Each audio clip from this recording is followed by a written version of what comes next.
For a man who says he killed 4 people in Washington and 4 others across the country was held today.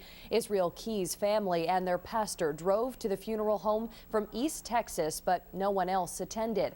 Before he killed himself in his Alaska jail cell, Keyes admitted to investigators he murdered a couple in Vermont last year.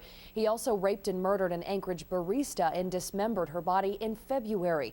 KXLY4's Ian Cull talked with the family's pastor today in Deer Park and joins us now in the newsroom with what he said. Ian? Well, Israel Key's body was not present for the funeral, but he will be laid to rest sometime this week in Washington.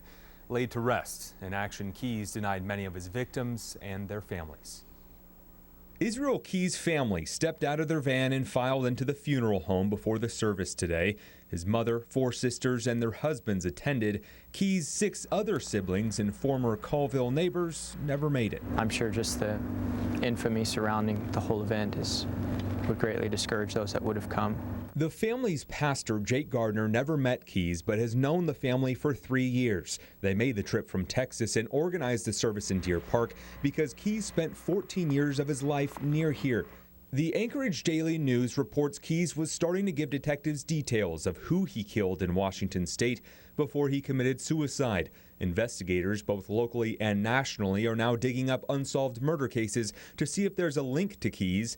Gardner said the family did not know of Keyes' crimes, but one sister tried to save him spiritually when he visited in March. Holding back tears as she's pleading with him.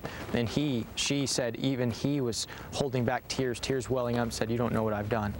You don't know the depths of darkness that I've gone to. You don't know what I've done." Keyes committed suicide December 2nd in his jail cell, and his body has been released to his mother and sisters.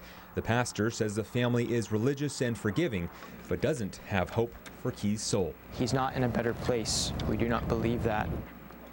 Detectives believe that Keyes may be responsible for close to a dozen murders. The FBI is asking people who may have seen Keyes in the past to contact them as they try to determine how many more victims he may have had. Ian Cole, KXLY4 HD News.